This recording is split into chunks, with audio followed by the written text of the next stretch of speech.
Hello, Trail Seeker, and welcome to another exciting episode of the Learn True Health podcast. You are going to love today's interview. Now, it is for couples and couples who are married. However, they have some great information here for people who are no longer in a relationship, in between relationships, or someone who hasn't yet entered one. It's just amazing advice. And for those who are in marriages, you will love exploring and integrating the advice that they give today, because it will intensify the love, the connection, the communication, the joy, the intimacy, the romance in your relationship. So you're just going to love today's interview. I want to let you know, I just got an email today from the Institute for Integrative Nutrition. The IIN is the company that I graduated from. I took their online health coach training program to become a health coach. Now, you can do this even as a busy mom or working full-time. It's online. They pace it so that busy people can do it in their spare time. Right now, until August 4th, you can sign up risk-free, zero down, meaning for 30 days, the first 30 days you enroll, you don't put any money down, and you can drop out if you decide to. If you're like, this isn't for me, you can drop out, no problem. So basically the first 30 days of being in their program and just trying it out for you is 100% risk-free. So if you've been listening to the show and you keep hearing me tell you how amazing their program is, now's your chance to get a taste of it totally for free for the first 30 days. And not only that, but they're taking an instant $1,500 off the tuition. That is a huge chunk of the tuition they're taking off. And that is both for their paid in full and for their payment plan option. I went with the payment plan and it was affordable. It was like the same as a credit card payment. So it was very affordable. I love that when I enrolled, they said to me that because in the first after the first 6 months, you start working with clients and you graduate 6 months later. So you start working with clients halfway through the program. And they told me that the really successful health coaches have their program totally paid off by the time they've graduated. So it's really that easy to build your coaching practice when you apply yourself. Now, with this special, they also give a bonus. You get a course that is almost $1,000. It's one of their advanced courses, totally for free. It's the how to successfully write and publish a book, and it's a self-paced book writing program. The second bonus is you get to be on 2 live group coaching calls led by an integrative health coach. It's an excellent opportunity for you to experience firsthand what coaching is like and how the transformation process can help you to set your goals and to achieve them. And the third bonus is you get a $100 gift card to the Thrive Market, which is so awesome. So if you have any interest at all in learning the tools that the Institute for Integrative Nutrition teaches you to be able to be an amazing health coach, to take your health to next level, and to help those around you, then Google IIN, the Institute for Integrative Nutrition. Just Google IIN and it comes right up. Give them a call. They're really amazing. I love how just kind their staff is. All of them are health coaches. So you're going to be able to ask them what it was like for them and let them know that I sent you, Ashley James from the Learn True Health podcast, so that you get this special. I'm really excited for you guys, and everyone that listens, that gets this deal, any of my listeners that become health coaches, I love mentoring. So if you'd like to also be mentored by me as you're becoming a successful health coach, please reach out to me. You can write me, ashley@learntruehealth.com. I would love to support you in your success while you're going through your program and after, to help you help others. This is what the Learn True Health podcast is all about, is helping as many people as possible to gain the health that they deserve.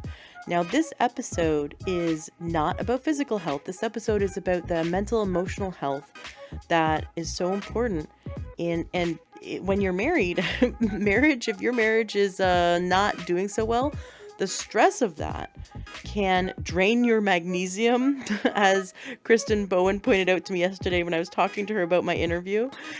Kristen Bowen from the Magnesium Soak Lady that I love so much. When we are stressed out from being in a marriage that is unhappy, it can affect our health, our emotional health, our physical health, everything. And so you're going to love today's interview because it's going to teach you wonderful lessons to creating a life full of love and joy. And you keep listening to the Learn to Health podcast and you'll have a life full of health as well. So go ahead and call IIN, the Institute for Integrative Nutrition, and just check it out. It's completely risk-free, zero down for the first 30 days. And dive into their program and see if it's right for you. It really was life-changing for me, so I know you'll love it. Excellent. Enjoy today's interview. Have yourself a fantastic rest of your day. Welcome to the Learn True Health podcast. I'm your host, Ashley James. This is episode 370. I am so excited to be back in the garden today. This whole week has been doing interviews in my backyard in the garden. And a friend of mine who's a mental health counselor messaged me, I don't know, it must have been a few months ago. Time really flies. And she said, you have to interview this couple. This couple is amazing.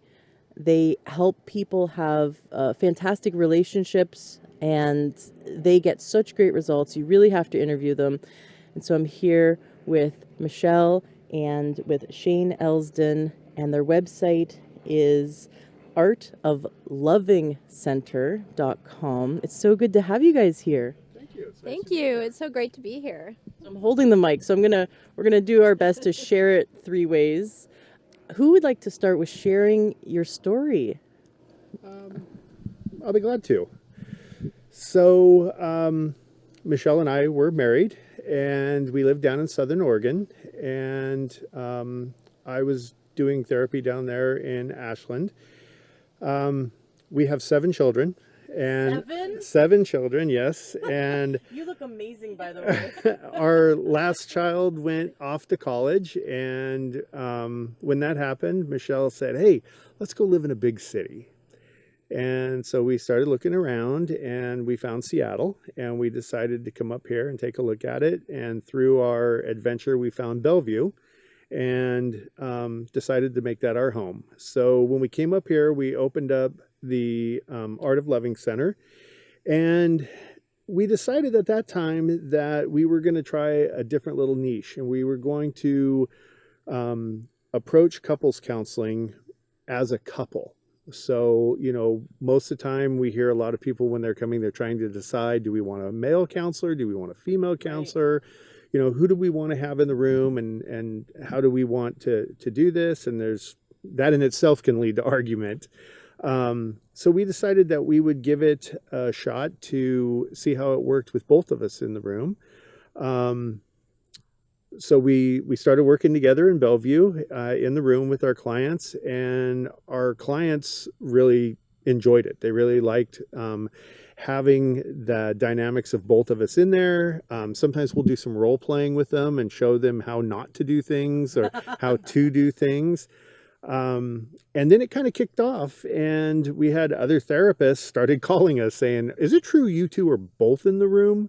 And it's, yes, we are both in the room together. And so more clients, more couples started getting sent to us. At the beginning, 2 years ago, when we first got up here, we were working with both individuals and couples, and we've just gotten so in depth with the couples that we primarily just do couples counseling. Now, we will see individuals over relationship issues, but it's primarily just for relationship issues, and it's usually because they're either have just gotten out of a relationship or they're in the process of trying to figure out some of their issues about keeping into a relationship. So, so that's how we got started up here together, and the two of us started doing this, and it's really taken off, and we enjoy it. That's awesome. Well, my friend who has a great marriage herself said it wasn't necessarily that she felt like she needed to fix something in her marriage, but that we could all benefit from tools of communication. We could all benefit from making it even better.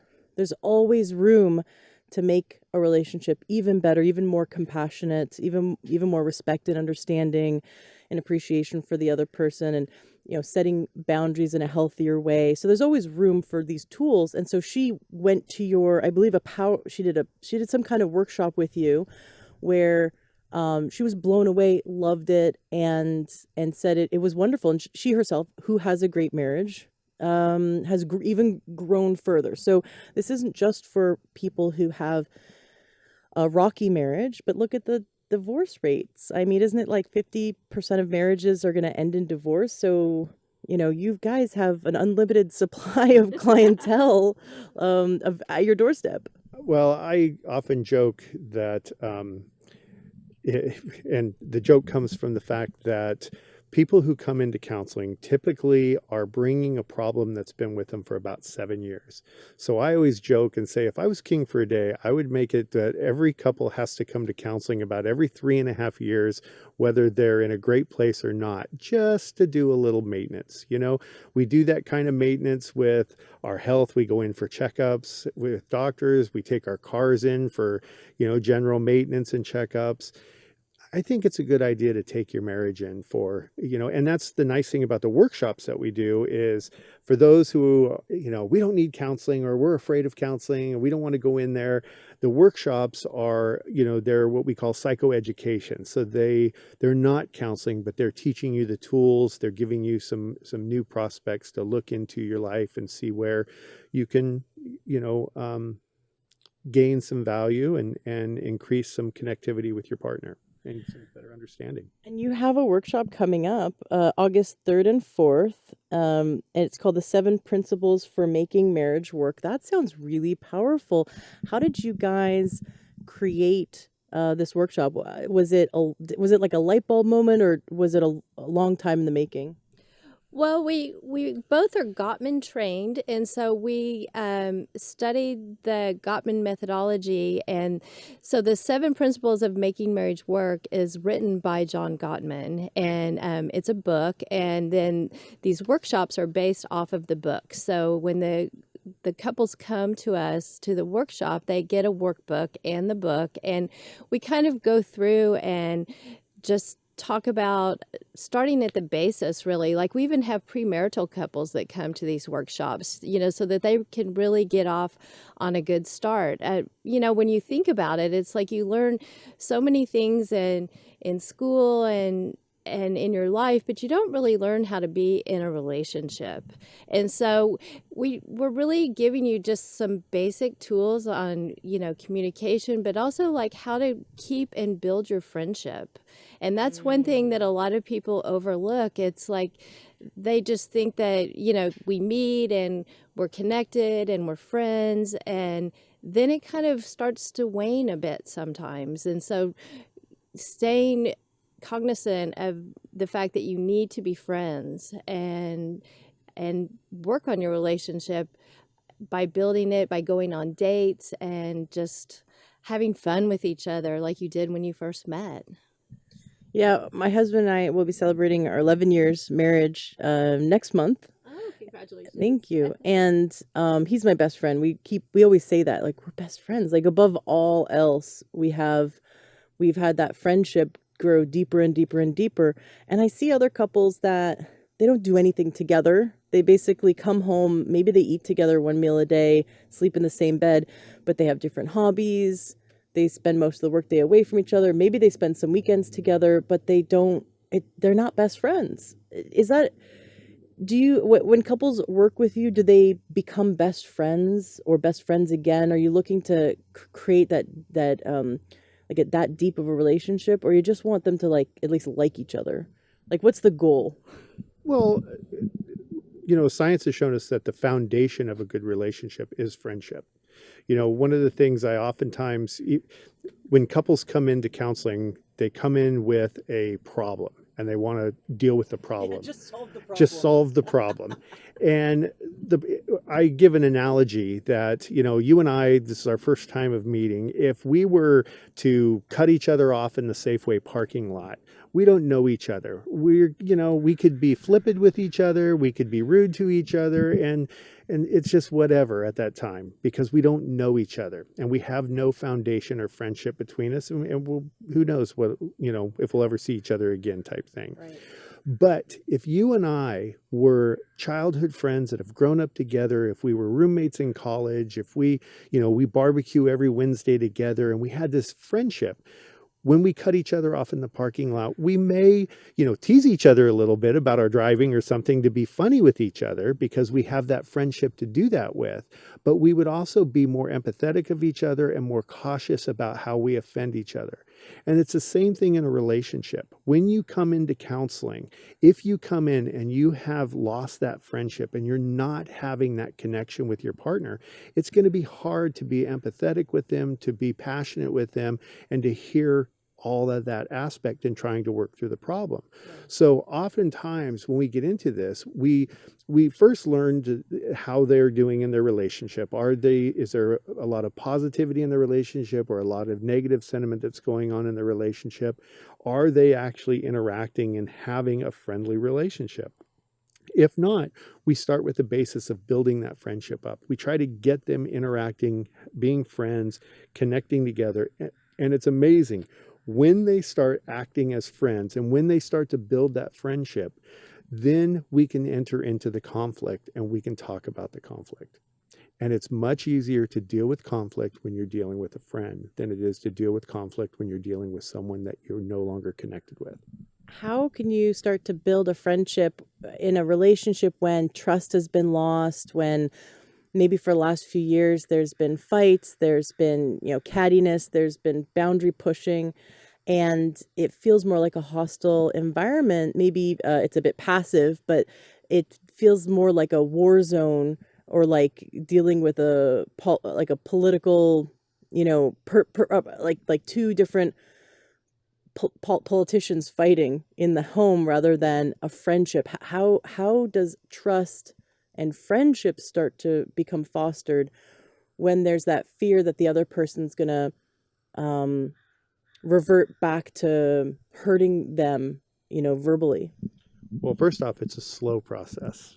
And oftentimes couples come in and they want to fix things today. And it's not going to happen today. It's going to take a little bit of time.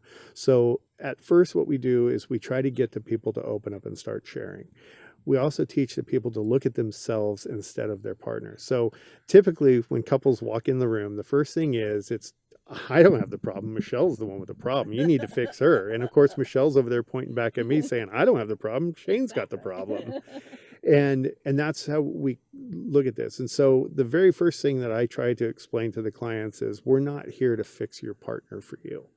We're here to help you fix yourself, for you to become a better husband, a better man, a better brother, a better son, a better father, just a better man in the relationship. And for her to fix herself in becoming a better wife, a better mother, a better daughter, girl, just a better woman in a relationship. When the two of them start focusing on what's going on, and then they start to identify what their needs are in the relationship. And that's one of the key things that we believe is a primary factor of getting us past and getting us started into being able to listen to each other. When we can just find a couple of little needs and we can start making those needs happen for our partners. Can you give some examples of needs that people express to their partner when they're starting to open up? Well, a lot of times they're going to have just simple needs like I need a hug, or I just need some alone time. I just need like an hour of quiet time to just gain my thoughts and together. I need connection. That's a big one. I need the feeling of connection. And for this feeling of connection, it means that we have to put everything else aside and focus on our partner. So when we focus on our partner, we focus on creating this connection with our partner through whatever it is. And oftentimes, I tease our clients and tell them that we have a coupon for them to go get a tattoo. And that tattoo we want them to get is across their forehead. And it says, what do you need from me right now? And if our partner asks, the need is, I need some connection. The follow-up question that I would ask is, so what does that look like to you? What does that connection look like to you? And that connection could just be, I want us to spend a little time together. I want us to take a walk. I want us to hold hands. I need you to just listen to me.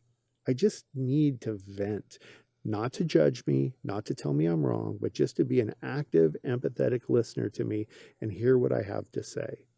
So, we start out with the basics like this and trying to work with couples to help them to understand what's going on and what their needs are in the moment.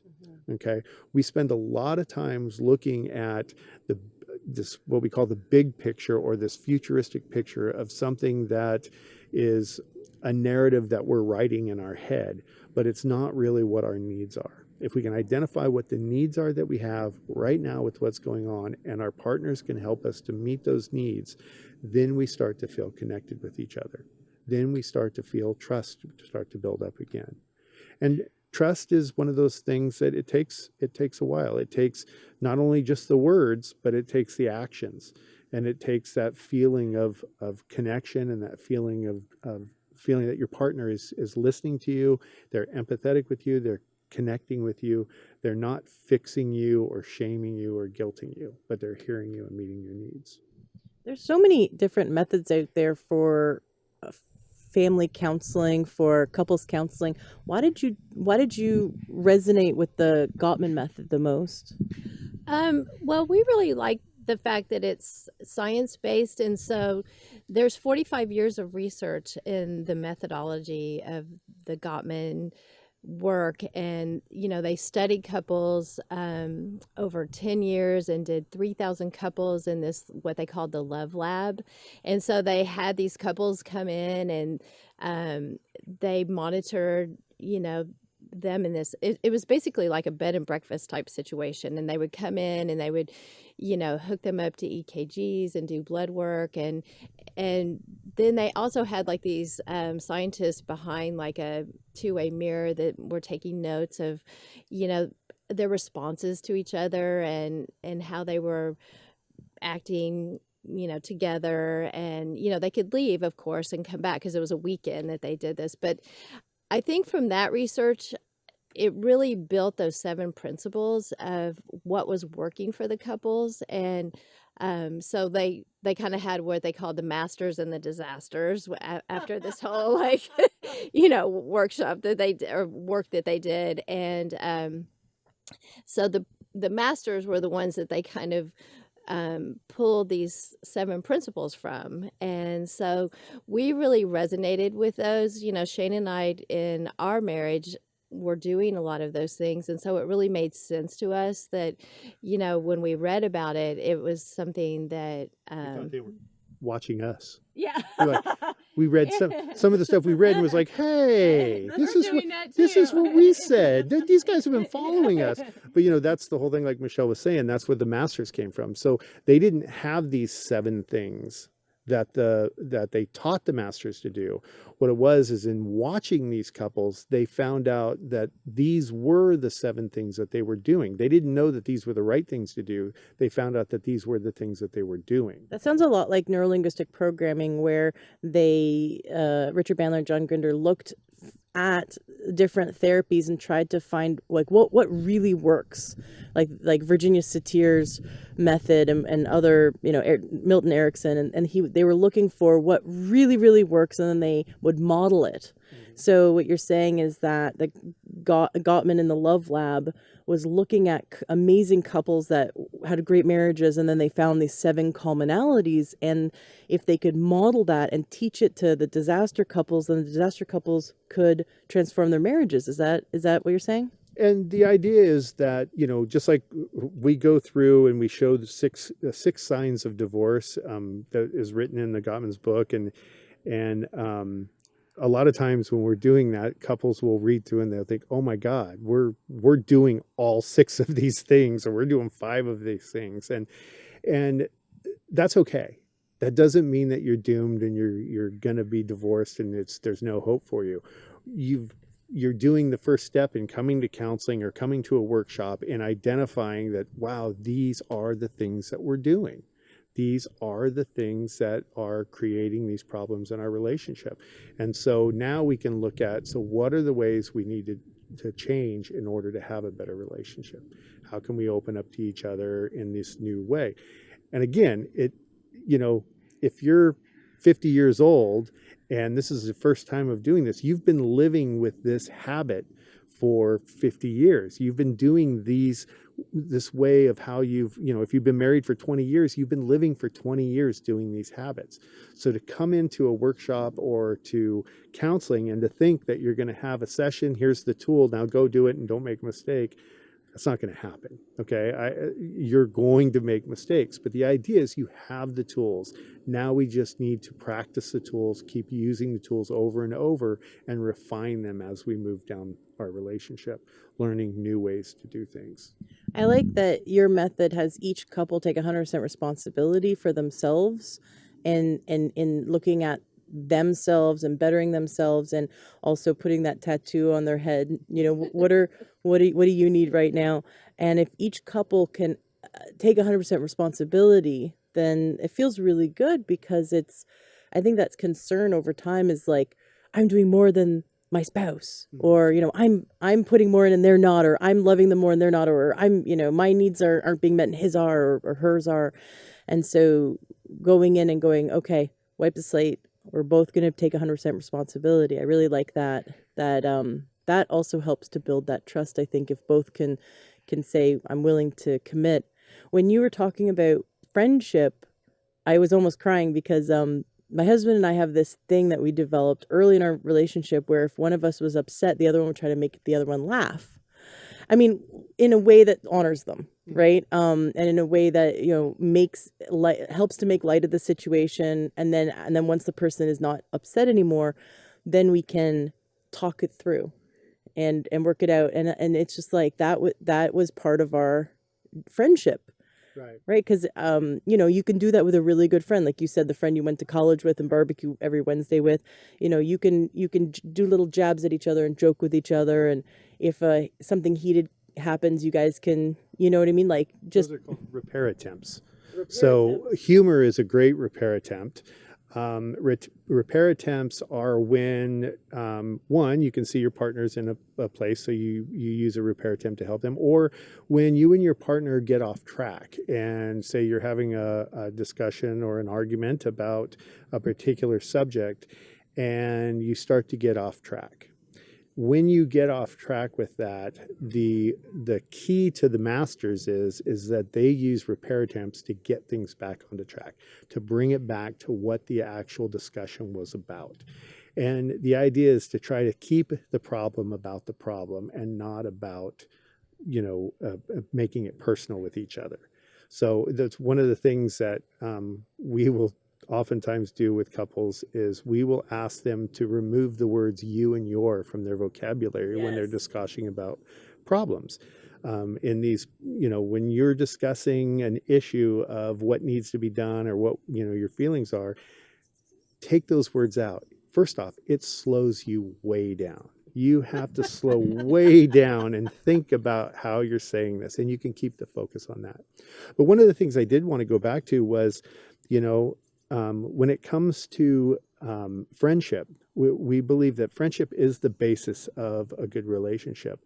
But one of the things that we also really believe in our couples, and this is going to sound, I'm going to make all the listeners out there kind of jump in shock for a second here, but one of the things that we like our couples to do is we like our couples to have an affair when they're married. An affair. Yeah. Like sexual affair? Like a sexual affair. With someone else? No, we wanted you to have it with your partner. This is the thing that we feel is lacking. We fall into love with our partner, we get married, and we become best friends, and we count on love. Love is that safety. Love is that feeling that we come together. You can come home, you know that your spouse is going to be there. You can count on them. You rely on that being there. You become complacent with it because it's accountable. It's just there. What happens though is we have a tendency with this friendship is we have a tendency to lose desire. Desire is the opposite of love. It is not stable. It is not safe. It's just the opposite. It's unstable. It's passionate. It's adventurous. It's spontaneous. That is what we need to keep alive in our marriages. And that's the part that falls short. So we ask our couples to date each other. But when we have them go out on a date, we want them to take one date a week. And during that time, we say, when you go out with your spouse, I'll say husband and wife here, when you take your wife out on the date, we want you to take her out as your girlfriend, not as your wife. So like take the rings off?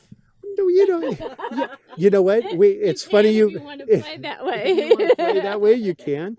But when you go out, we don't want you to talk about your kids, the bills, the house, the all the things that are those things that are caught up in our marriage. Instead, go out like you did when you first met. Go out, talk about where you're going to be in the next 3 years. Talk about if you could go anywhere in the world, where would you want to go and why? Be adventurous. Go make out. Go have a picnic. Do those things like you used to do when you first were together. Rekindle the desire in the relationship. If we keep, and we all do have this kind of multiple personality in the way that we handle our relationships. I mean, you're not the same person sitting here with the mic in this job as you are when you're in the room with your child, or when you're at home being a wife and a mom. There's a difference of how we do that. We put on our work clothes, we go to the office, and we become the work person, and we handle that. Well, it's the same thing in a relationship. We get this complacency where we go back in and we become the husband or the wife. And that's what we do. And we become, like I said, consistent with that. And there's great, because there's safety in that. That's what makes us feel safe. But it's not sexy. It's not sexy. And it keeps us feel safe, and it keeps us in this spot to where we start forgetting about things, and we lose certain parts of it. Again, we do have that safety, love of each other. We have, we've been married for 20 years. We love each other. We have that. But we start to lose some of that passion and desire. So if we keep it alive, I personally think you should do it one date a week where you are boyfriend and girlfriend for that date. And no, I'm not saying you have to take off your ring. If that works for you, then go for it. But I'm saying that you act in that way. We're going out where you court each other. You send your husband a little note about your date that you're going to have tomorrow night. You send him a flirtful little text and tell him the kind of stuff that you want to do, and spend maybe a weekend a month where you take off. Michelle and I will go out, and we actually will in a playful way, we will go out to the car, and when we start our weekend away date, and we'll act like we'll do this little like strip tease where we take off of our husband and wife clothes, and we throw those in the garage, and we put on our boyfriend and girlfriend clothes, and we get in the car and we go away for the weekend. And we are boyfriend and girlfriend. We don't talk about the kids. We don't talk about the bills or the house or the office or any of that stuff. We just go and we have fun.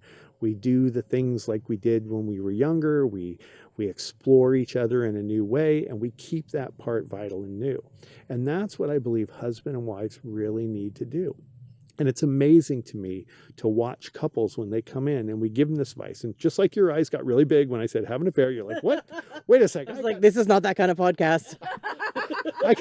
I got an idiot in here. What is he talking about? But the idea is to have that affair with your spouse. Have that moment where you let go of that and you keep that passion and desire going. And that's what we want to do and we want to see. And when we see our couples, when they start holding that, when they start having that kind of fun and they start bringing things back together, we start to find that couples really start to interact better. And it's amazing. When we talk to our couples about having sex with each other, and we open up and talk about sexuality with our couples, when they start having those kind of interactions with each other. I'm not saying that sex is the answer to everything. It's not. But it sure does help bring couples together. Yeah. Why is that? I mean, sex isn't love. And that's something that women, I think all women around the world keep telling their husbands. Because I think men are very physical and they associate love and sex. But I could just be, it could just be me. Well, women, I joke and say women are like ovens, men are like microwaves. Women need to be like an oven, they need to be preheated. Men are like microwaves, you just got to press the button. Okay. And the problem, I believe, with sex and the general with the couples is, typically when a couple goes into the bedroom for sex, they go into the room and the male is already excited and he's there. If he has an erection, he's already at about a 6 on a 1 to 10. He's at a 6 when he walks in the room, and he easily gets to the 10, and that's over. When the woman gets into the room, she comes into the room about a 2. So she needs to be warmed up. She needs to be brought up. The idea behind this is to start. I don't know if you've ever heard Esther Perel or Esther Perel. Her last name is pronounced a little different. She often talks about this.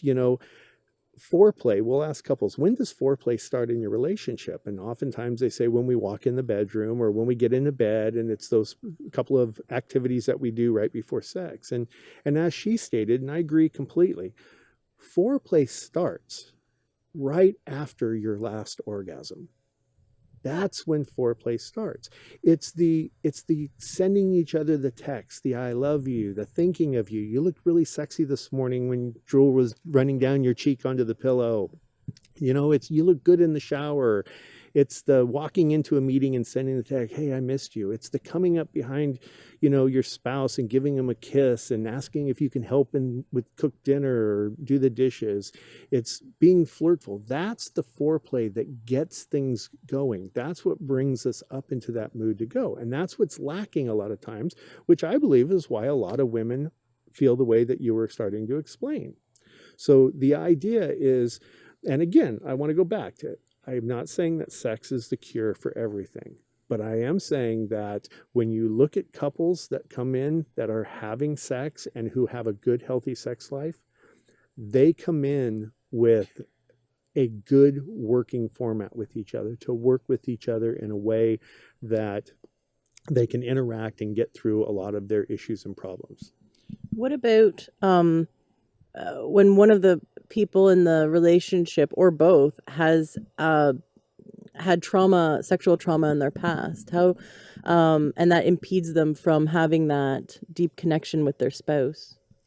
Well, I think, first of all, we've run across some people who haven't really shared that information with their spouse. And so then it's very confusing to the spouse on what's happening or why, they're avoiding sex. And so I think the first step is trying for that person to make sure that they've been able to work through it and get counseling and kind of understand like why they feel the way they do, and to kind of get better within themselves first, and I think that that's been a miss on some people's part, where they've just tried to push it down and kind of stuff it way inside, and so they think that it doesn't bother them, but really it does.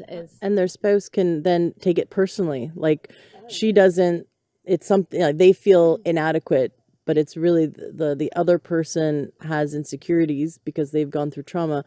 But that's why, like you're saying, they need to share with their spouse. And some people don't even, they think that it doesn't bother them, like it was a long time ago, it was in the past, it doesn't bother me, but it is kind of spewing out in little pieces and in avoidance and not wanting to have sex, and they don't realize that that's really what's happening. So that's kind of the first step. And then the next step would be just working with each other. I mean, you don't have to, have intercourse to be connected and have sex. So maybe you start out with some sensate or some, just cuddling, and, so that it's not so dramatic for somebody who's had that experience that they're having a hard time with. What was the first thing you said? Sensate. So it's like where you kind of touch each other's arm and kind of rub in like circles, or, it's kind of like a massage technique in a way, except instead of it, typically when you think of massage, it's like on the back and things. It's more like maybe on the arm, where you're just kind of lightly touching. You can go. It can be over all parts. Or we in the office, we will have clients that we will sometimes just give them, like I said, we'll do a little role play where we'll give them an example of where we just do it on the arm, where, it's just we learn to touch each other. So again, when we talk about sex, of course, everybody wants to go to the, penile vaginal intercourse, and that's the sex. Sex isn't just that. Sex for a lot of people can be a lot of different things. So first, it's to identify what is sex to a couple. So we have couples, and for instance, like the Gottmans have the salsa cards, and if you look, there's 1, 2, and 3 pepper, and if you look, the 1 pepper is soft, and for some people, sex to them and getting back into sex can be maybe, sitting under a blanket, holding hands while they watch Netflix together. And that's their night of sex. And for somebody else, maybe it's, going to an adult shop and buying a toy and being playful with each other. Sex is to whatever it is as you as a couple. So, it doesn't have its confinement of this is what it is to be sexual. The idea is to identify what sex is between the two of you, and then to start working from there. The idea of just learning how to touch each other and talk about each other, and to learn that. And this is something that we find with couples, and you were asking about like somebody who's had sexual assault or something in their past, when we will do a sexual assessment with them, and we will find out a lot of sexual history. And it's amazing when couples start to open up about it, and it really will change even the partner. The partner who used to feel that, oh, you just don't love me, I'm trying to do this, and you just don't want to be with me. And then when they start to understand what's going on, they can have a whole new look at how to approach things, how to identify different ways of dealing with stuff. And that's where you start to learn about your partner. It's amazing to me at how much partners don't know about each other. We have clients that have been married for many, many, many years. I'm talking many years, and still cannot ask each other for sex. They just don't understand how to do so. They aren't able to talk to each other about it. And interestingly, there was some studies done. We did actually a study a few years ago. Public displays of affection. There we go. PDAs. Sorry, I could think of the name. All of a sudden I went blank. During that, we were looking at some other studies, and we found out that there were some studies out that showed relationship happiness. And relationship happiness was, they looked at it, couples that had great communication but horrible sex. And then there were couples that had great sex but horrible communication.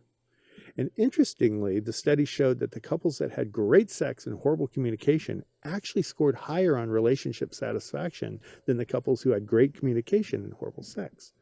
But interestingly, there was another group. The group that scored the highest of all was the couples that had great sexual communication. Those couples scored the highest on relationship satisfaction. And think about it. If you can talk to your partner about your sexual needs, you're probably going to have a lot less hard time telling him you forgot to mail the Visa bill. So to be able to talk about those things, and we all have an erotic self. We all have an erotic person in us that drives us. And it drives us through our everyday who we are. I mean, but that, again, we hear, I use the word erotic, and we think in the bedroom and that, but who are you erotically in other aspects of your life? Maybe somebody's when they give speeches, they become empowered. They feel, at their fullest. And that's an erotic state that you're putting yourself in. When you get into that erotic state, who do you become? And to learn to share that with your partner, and how the two of you can then manifest that into your relationship of having this good relationship together where you're sharing with each other. I want to know, how long have you guys been dating each other?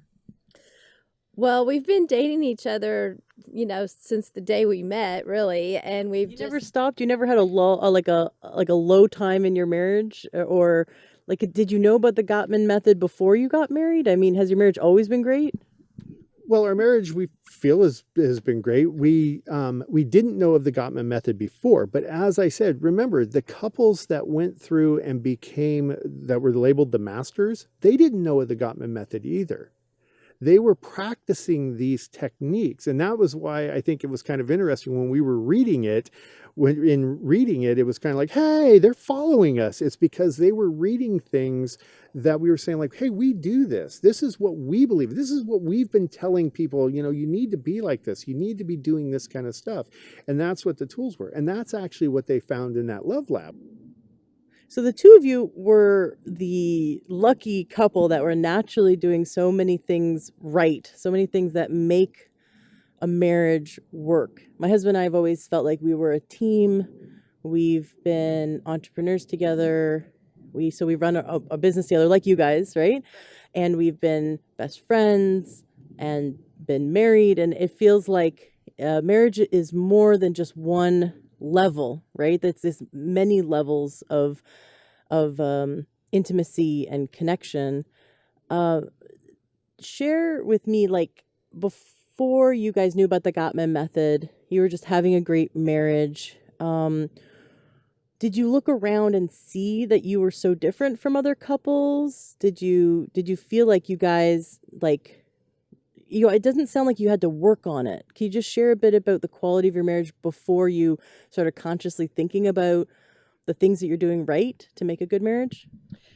Yeah, I mean, I think for the two of us, like, we really take the time to listen to each other, and we always have. And I think just having that presence of mind to listen to the other person and try to understand their point of view, and to do some of those repair attempts like Shane was talking about. Like, he's really great with humor, which makes me laugh. Like, sometimes even in an argument, he'll just pipe out like, "Give me a kiss," and I'm like, "What?" And he's like, "Give me a kiss," and it's like, okay. And I'm supposed to be angry at you. yeah, and it just changes my whole like perspective, so humor and some of those things, I think, just kind of came naturally for the two of us. And I think that that's a lot of it, just taking the time to listen, to have fun together, to not take life so seriously.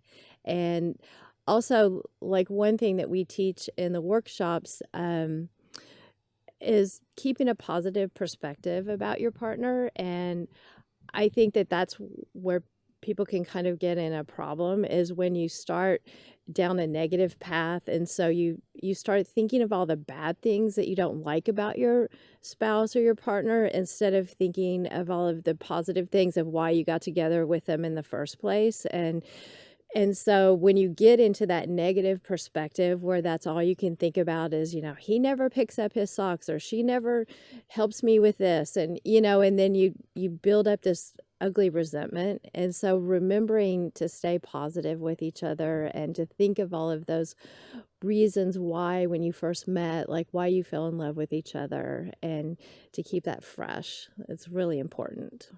It's really easy to accumulate over the course of a marriage sort of a tab of all the things, all the wrongdoings, all the things that they don't do, kind of like having a bad roommate, right? And so, because that's what it is to a lot of people in a bad marriage. It's kind of like having a roommate that, that doesn't pick up after themselves in a way. So, well, that's one of the things that we do. Remember I told you there's like those 6 signs where you're heading towards divorce. Right. One of the last signs is what we call rewriting history. And that's where you start going back in your relationship, and you start looking at details and then remembering them in a negative perspective. You start remembering the negative parts. If you think about everything that you do, there's a positive and a negative outlook that could be seen in all of them. Even going out having a good time, someone can sit there and start to look at, oh, but it was so expensive, and and you can find the things to look at negative. And that's when we get in negative perspective with our relationship. Like what Michelle was saying, when we get into that spot and we start rewriting the history, we start looking back at things where, instead of seeing it as the fun we saw it as, we see it as the bad parts of how it was. And when that happens, that's the part where we have to change. We have to start using some tools to regain that positive change, and start having positive thought processes about our partner, about our partner and about our relationship. And I think, you ask the questions like, well, how are you guys in your relationship and stuff? And part of it is we've always just kind of kept our relationship a priority. And we just also, and it's not something, I mean, we work at, but it also just kind of comes down to, we just have fun. We just try to have fun, even, with the kids, and as much chaos can go on, we just had fun with doing it. And that's a big part of it is the having the fun, having being spontaneous. Sorry, I said that wrong. Spontaneous, being spontaneous with each other, keeping things alive. And again, remember when I went back and talked about the affair, I talked about the difference between love and desire. And that's where desire also comes in, is when you're having that fun, you're making each other a priority, and you're seeing each other from that other light. We're always going to have the fallback too. We're always going to be able to go home and, oh gosh, we got to get the dishes done. We got to get the kids in bed. We've got to get that. But then we can look at the fun parts of it, where we can have the little funs along the way. And that's the part where I think it's really important. And that's the part that falls out in couples, or quite honestly, we have a lot of couples that it's not that it fell out. It's just that no one ever told them to do that. And so they got into the relationship, they start having a relationship, and they're doing the work of a relationship, but they forgot about the whole idea about having fun with the relationship. And we get caught up because so many things, divide us. We get married, we are together. We are like right there together. And then and of course we're on the radio, so you can't see the visualization of my hands coming apart, but we get, we get married, we have a kid, and that separates us a little bit. It gives us a cushion in between. It gives us something to focus on. Then we get a career, and then we get a mortgage, and then we get car payments, and we get everything else. And by the time, 20 years goes by, we're standing out here at arm length apart from each other, and we've had this cushion that we've patted each other on. But then all of a sudden we retire, the kids go off to college, or they go into their own relationships, and we're both standing there basically like strangers. And it's amazing to me how many empty nesters we have come in, because now they don't have that cushion, that focus that they had always kept themselves on. Now they're just looking at each other, and they're strangers. That's why we believe you have that affair. You keep your girlfriend or your boyfriend, your husband and wife, but you keep that part alive as well. So that when the kids are gone, when the careers are over, you're standing there with someone your girlfriend and boyfriend. You're standing there together. And that means also that the husband and wife, the other personality in you, also is familiar with each other, because those different personalities are still in the same you. And so you have a better understanding of each other when those empty nest times come, together. I mean, Michelle and I are now empty nesters. That's when we moved up here to Bellevue, as we became empty nesters. And so now we're up here and we're having fun. We're still doing all kinds of fun stuff. We go out together. We kayak, and we do those things together. Now it's important, and it's okay to have your own individual things. Michelle's an artist, and she likes to paint and do stuff like that, and I can't draw stick figures to save my life, but we do things that it's okay to have things and to do things together, or individually, but it's really nice when you can do things together. Michelle loves art. She likes to see museums. To be honest with you, if I never set foot in another museum again, it wouldn't be too soon. It just, they don't ever put those black velvet Elvis Presley pictures and dogs playing pool up, so what's the point, right? But, Michelle and I went to Italy a couple of years ago, and she has all these pictures of the art. I literally have like 600 pictures of Michelle taking pictures of the art. You're his art. It was, well, and it was, and so, I enjoyed, don't get me wrong, I enjoyed it and that, but I also got to enjoy seeing the art through her eyes. And that was what was really interesting. I enjoy riding a Harley. I like to get out. Michelle rides with me on the Harley. She gets to see the world through my eyes on that. And so we get to enjoy those things together.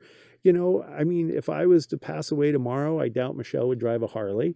but we do it together because we enjoy it. And it's not a I have to, it's because we enjoy doing those things and seeing our partner appreciate those things. And that's the part that I think is important. You don't have to, oh, great, Michelle likes to paint, I got to go take paint classes and I got to learn how to paint. No, I can still, throw paint on the screen and not be able to identify what it is, but I can have fun watching her, and that's what's important. A friend of mine in marriage counseling said she felt like the therapist was always siding with her husband, and the two of them were kind of beating her up. And I imagine it's a very different scenario working with you as a couple, the two of you, because you've got the male and the female, the wife and the husband perspective as counselors coming in and helping that couple, so it's more balanced. Do you ever find that you're Michelle, you're taking the wife's side and your husband's taking the husband's side? Do you ever see that, like, you just see totally different perspectives in an argument? Yeah, we do sometimes. I can understand like what the woman is saying, and Shane can kind of identify more from the man's perspective where he's coming from. But interestingly, sometimes it's the opposite, and where the guy will connect with me more and the woman will connect with Shane more. And I think sometimes that has to do with our personalities. Like, I'm a bit more of an introvert and Shane's a bit more of an extrovert. And so in understanding that thought process, when couples come in and there's situations where maybe the introvert is needing more individual time or quiet time and the extrovert doesn't quite understand, like I can understand better because I'm a little bit more similar to that, so I think that's another way that Shane and I sort of balance each other out, is because we are a little bit different personality as well. And so we can kind of see, our couples from that perspective as well. Well, I definitely recommend listeners, if they want amazing counseling, to see you guys. Do you only work in person, or can people like do Skype sessions with you? We primarily just work in person. We will do some Skype sessions with people in the state of Washington, like if they're from Yakima or Spokane or something like that. We've had a few couples that have called us for Skype sessions, but primarily we do it just in session. We like to keep things local, and we've had clients that have driven here from a lot of different places. We have clients that drive up from Olympia, and clients that we had one client that called to set an appointment where they were in Idaho, and they had called and came over and for the weekend to see us. So, and the workshops that we do, this workshop that's coming up, we have people coming from Canada, people come from Oregon, people come from all over the place. We get, some locals as well that come, but we get a lot of people from a lot of different areas. And we have, we do it usually at a hotel. We'll have the conference room where we do it, and then we get rooms at the hotel where the people coming to the workshop can get a room there and be able to stay for the weekend and make a weekend out of it. Make a date weekend out of it and have fun and Get away from the kids. and get away from the kids, so they can come in and learn on Saturday and have an affair with each other that night, and then come back into session as husband and wife on Sunday. I want to talk a bit more about your workshop weekends, and I also want to talk about your power couple weekends. Power weekends. They're very different. Yes. I want to talk about both of those, and then I've got questions about the Gottman steps. Okay. So first, how many times a year do you do these workshops? We do them about probably six times a year. Yeah, Okay. about every other month. Nice. I mean, we kind of are practicing with them up here, in the sense that we found that some months people just don't go to them, and other months that they do. So I would say we do about 6 a year.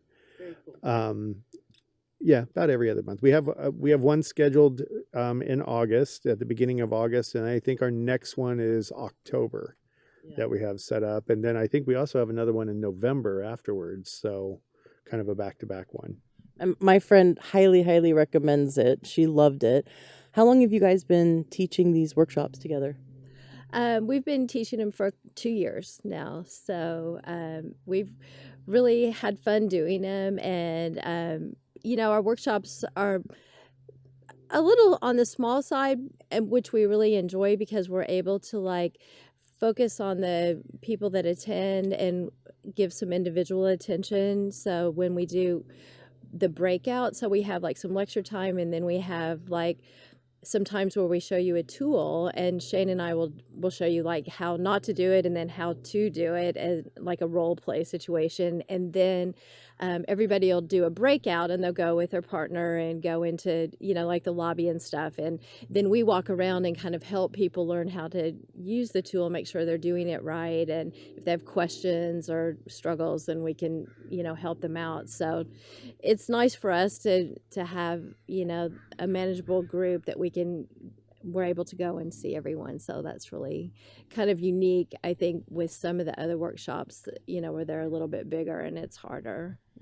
How could you share some stories of success? Obviously, not talking about names, but can you share some outcomes that have really excited and surprised you from people taking your workshop? Yeah, we've had some people that come to the workshop, and they're there just really paying attention, and we never know for sure like what people's thoughts are while they're there. Like some people are tired, or they've driven a long way, but we've gotten like emails and responses from people about they go back home and they start doing the tools, and they're so excited because it really is life-changing. And we've helped a few couples that have come to the workshop it was sort of like their last ditch effort of where they were either going to get divorced, or they were going to keep, yeah, even hired attorneys. And so I think that to me was really just amazing that workshop was able to help the couple enough that they were willing to give each other a second chance, and to stay together. And some of the couples had been married 25, 30 years, so I think that's really cool that they were able to come and learn the tools and really make a commitment to each other to do them, and have some happy results. And several couples, the workshop was the opening that they needed to enable them to come to counseling. So we've had several couples that have went to the workshop, learned the tools, and then called us a month later and said, hey, can we come see you guys? And then they come in and see us for counseling and to continue on. And that is actually where you're going to get your best results, because you're going to, Michelle likes to say, when you go to the workshop, we put a lot of information out, and she says, it's kind of like drinking from a fire hose, because you're just being overwhelmed with a lot of information.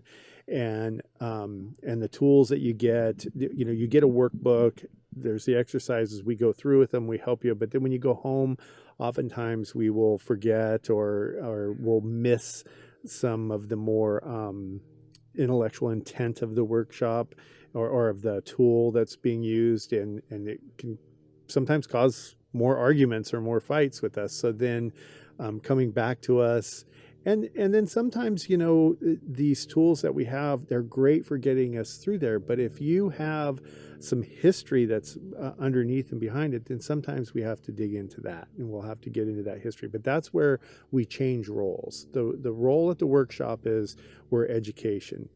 And so we're just doing psychoeducation. We're not there as your therapist. When you come into counseling afterwards, then we change the roles and we become therapists. And that's where we'll change the roles in that part, and move into that aspect. So you have these workshops, and then you do counseling individually. People can come see you on a weekly or monthly basis. But then you have these power weekends, and I find them to be so unique. Tell me about which one of you wants to talk about the power weekends. I can start.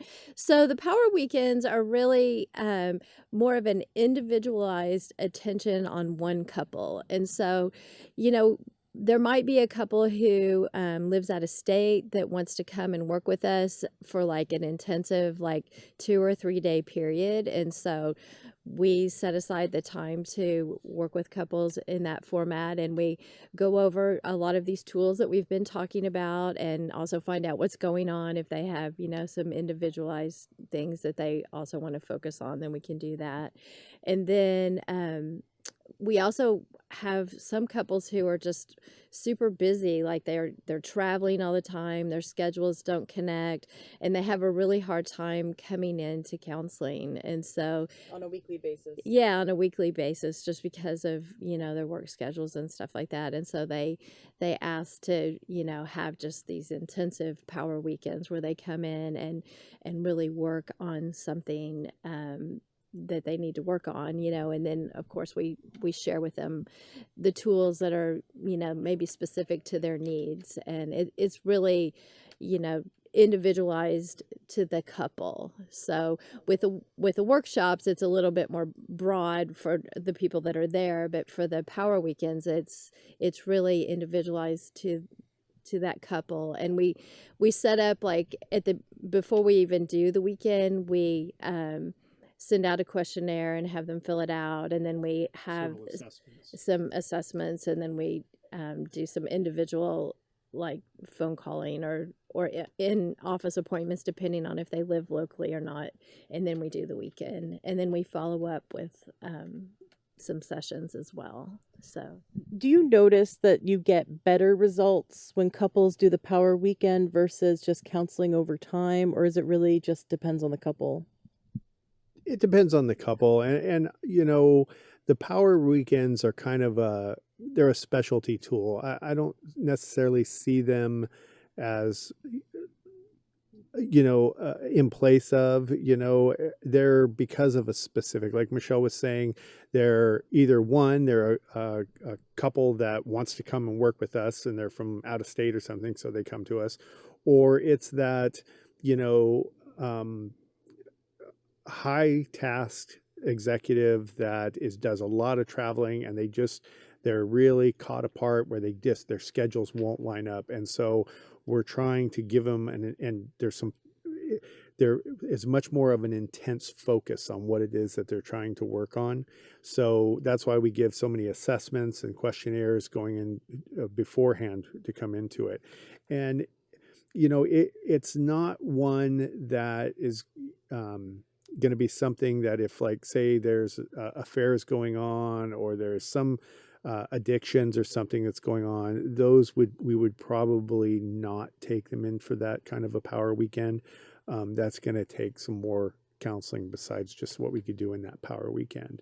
So basically you have to, there's like an interview process to find out that this will work for you. And there's some people that it just won't work for, or I mean, it would be a waste of the time, really, to come in and do that.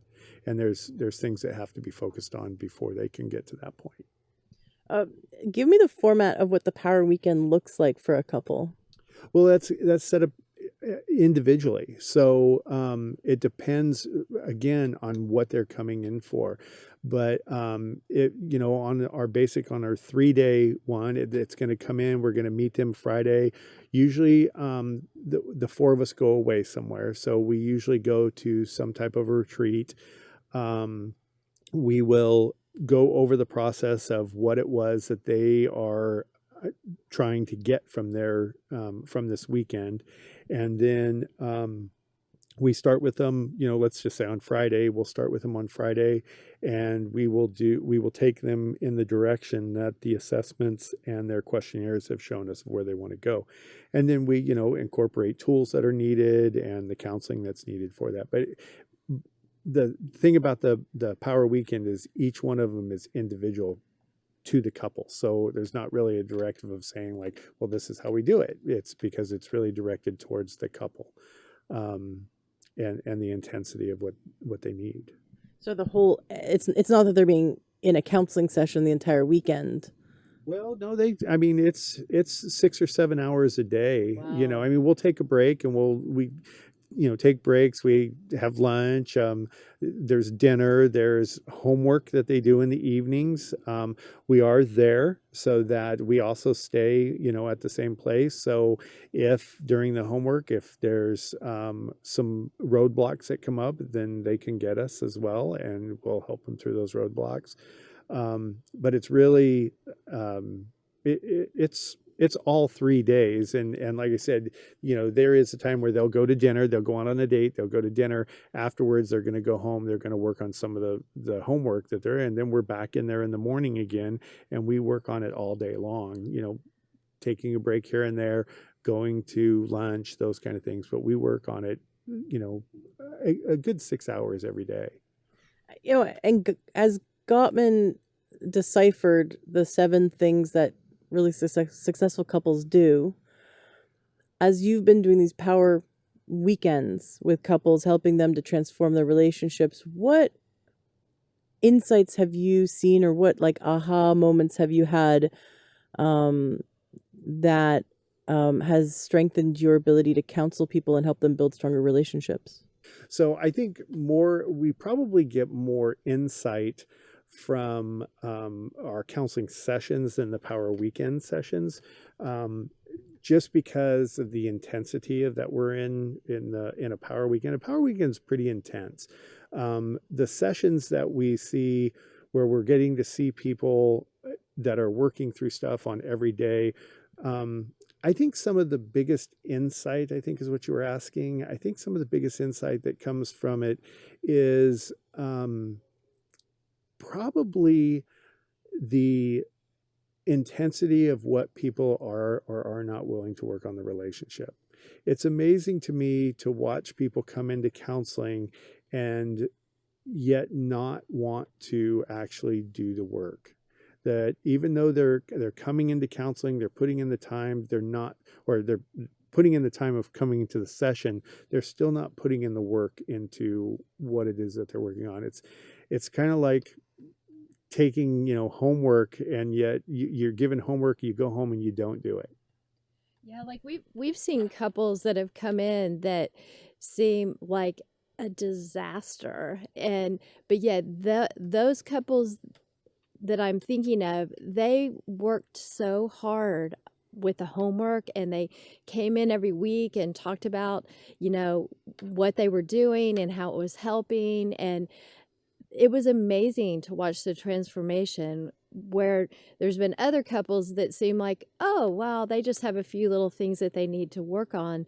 But it didn't seem to really get better, because we would be like, well, how was the homework? Oh, we forgot to do it. Oh, we got busy with this, that, and the other thing. And so I think one of the most important things about coming to counseling is to really have that commitment to each other, and that you're putting your relationship first, because that's why you're coming to counseling, is to make it a priority.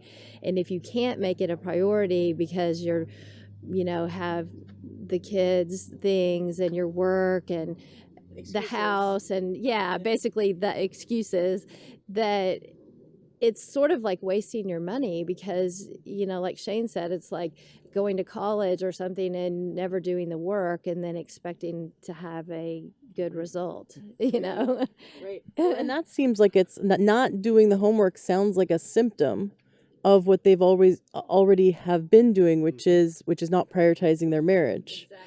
How do you slap them around and get them to prioritize their marriage?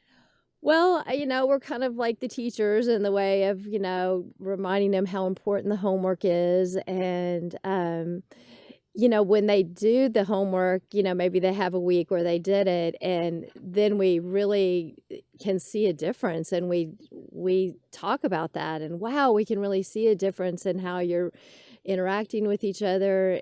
It is amazing to watch them come into the counseling room, and they seem happier and more connected. And then when there's those weeks where they haven't done the homework, and some couples do really great, and then they just have a couple of weeks where they fall off, but you can really tell when they walk in the room, you're like, uh-oh, it looks like we haven't had a good week.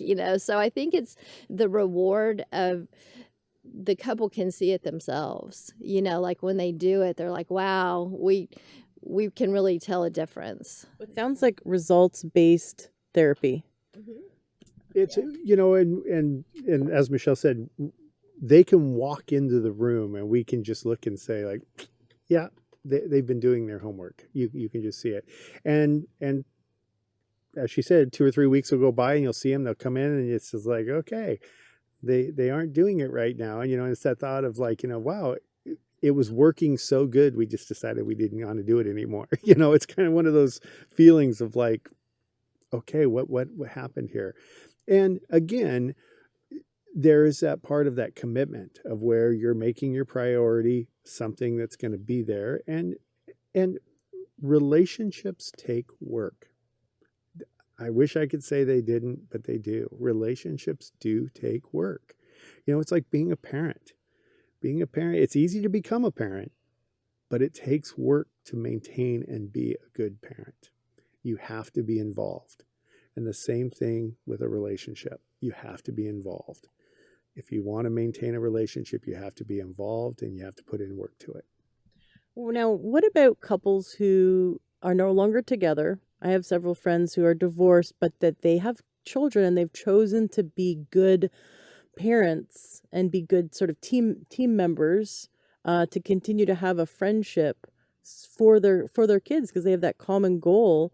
Have you ever worked with couples that aren't married anymore but want to have good communication and be good parents? We have had couples that have come in, not quite to the extent I feel that the question is going with where, they've been divorced for a couple of years and are coming in, but we have had couples that have come in because they have decided they were done, they were getting a divorce, but they wanted to find out now how to do good co-parenting together. And so we've worked with them about that. We've worked with couples who, as we said, they already had their divorce attorneys when they came into us. They started working with us on their marriage. And, as we have kind of point out to them, if you're going to do this right, it's going to take as much or more effort and work to co-parent apart as it will to parent together.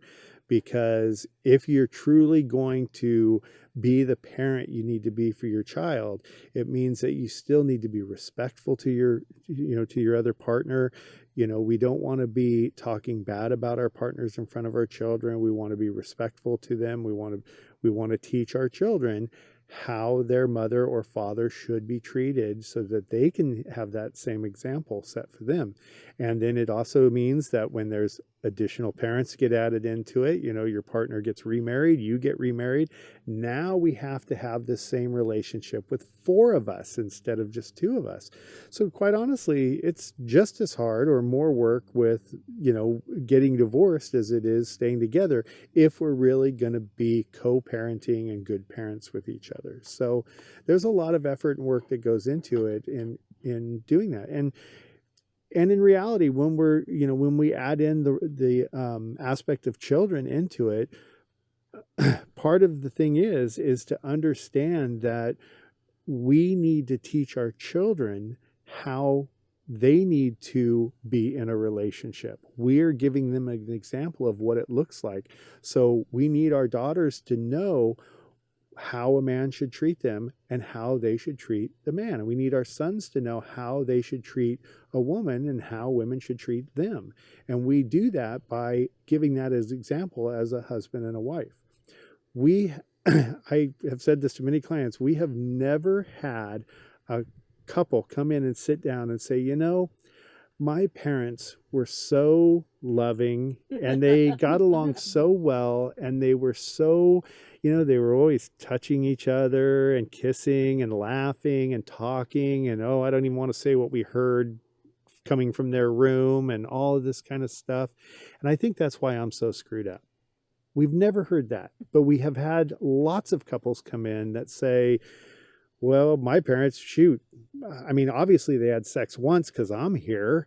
I hardly can remember seeing them in the same room, let alone talking. They never talked. They were always arguing. And when they did talk and they fought, and I think that's why I'm so screwed up. We have seen that a lot, but we don't ever see it the other way. And so, we try to help parents to understand that that's the realm we have to be looking at too as we're parenting, that we're setting examples and teaching our children how to move into relationships as well. Speaking of which, I'd love for you guys to teach some of the, or at least explain some of the steps of what Gottman discovered, what the disasters are doing, so we can identify it if we have that going on, and what are the what was the other one? Disasters and Masters. disasters and masters.